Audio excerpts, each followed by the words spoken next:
Dua kecamatan dalam Kabupaten Aceh Timur direndam banjir di Semanah Jaya, Kecamatan Rantu Perlak, dan Penarun.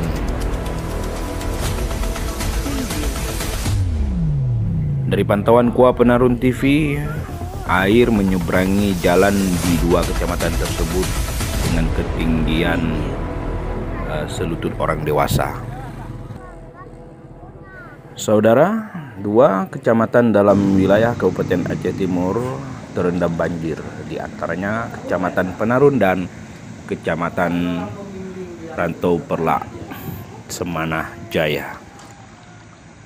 Dari pantauan Kuah Penarun TV terlihat air menyeberangi jalan dengan ketinggian selutut orang dewasa untuk di wilayah Kecamatan Rantau Perlak, tepatnya di Dusun Alur Canang, Semanah Jaya.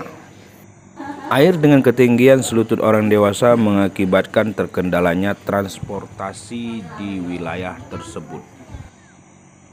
Menurut pantauan Kuah Penarun TV, debit air semakin bertambah di wilayah tersebut. Dari Kecamatan Penarun, Kuah Penarun TV mengabarkan.